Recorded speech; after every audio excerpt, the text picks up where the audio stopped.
Hey, it's Lee, and I'm here with another pizza review. This is another of the gluten-free pizza Oggi, or Oggi. I'm gonna say Oggi. This is the Margherita version. So I've had one of these before. It was decent. I'm gonna say. I thought the crust tasted really good initially, and as the pizza got colder, it got way, way worse. So this is one of those that you have to kind of eat very quickly if you want to stomach it. Maybe that was just my experience. We'll give it another try here. It is, like I said, it's gluten-free.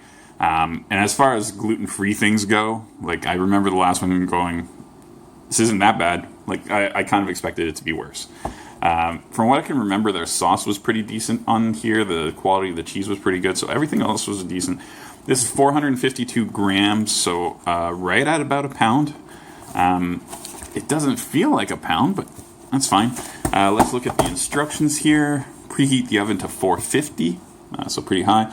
Put it on a lower rack for how many minutes?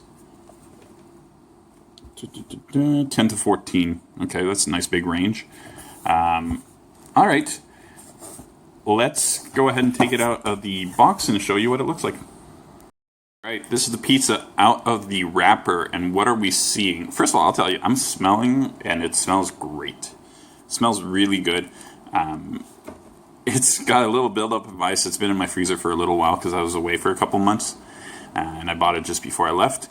And what we're seeing here is lots of crust on this side, not a ton of crust on this side, so it's a little shifted, but that's fine. Cheese coverage is okay. Oh, pretty good actually. And it looks like they've got this little pesto here going. I'm going to look at the ingredients after the pizza's not on top of the box. I'm hoping that they don't put spinach in this pesto. Last few pizzas I've had with pesto, for some reason they put spinach in it, which is a great way to ruin a great pesto. To me, that should be basil, maybe, or... well, I don't even know if I want oregano. But basil's ideal. Anyway, I don't know why I went off on a tangent. Who's talking about pesto, really? Let's toss this in the oven and see what happens. All right, here is the pizza out of the oven. It's actually looking really, really good.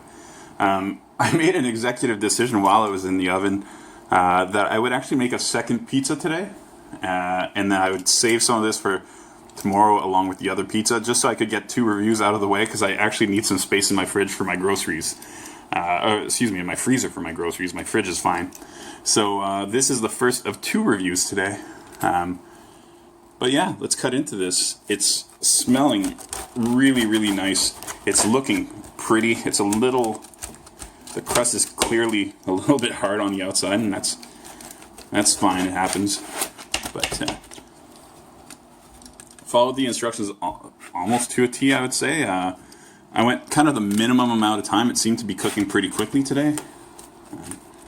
So we'll cut this up.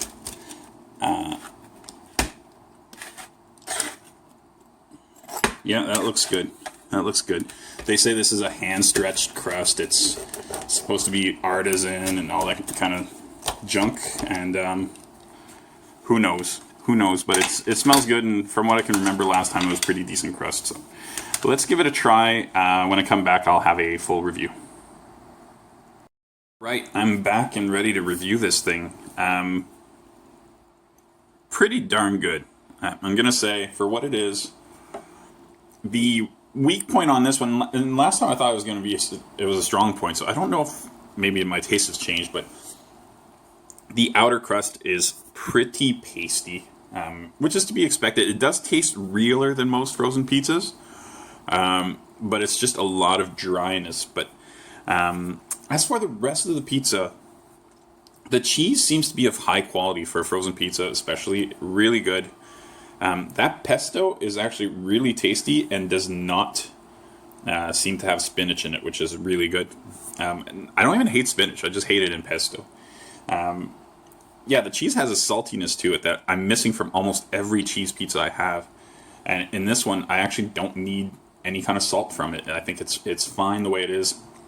The sauce, it's weird because at some points the sauce tastes almost like nothing, and then sometimes you get a bite and you really taste the sauce, and it's actually a really kind of decent sauce. I think they just need to put a little bit more on there. But I'm going to say it's a pretty darn good sauce. I think this pizza's pretty darn good, and I'm going to save, like I mentioned, I'm going to save a couple pieces for later. I'm going to see if it's reheatable in any way. I haven't been doing that with most of these pizzas just because of their size. This is fairly small. It feels like a personal pizza, but yeah, because I made a second pizza today, I'm going to get to try to reheat these, so I'm going to essentially leave half out, and maybe I can rate that. Who knows? I don't think I'll include that, actually. But I'm going to go ahead and give this a score. I think this is 5 over here with the prop, and 2 over here. I think that's a 7 out of 10, which is pretty darn good for a gluten-free pizza.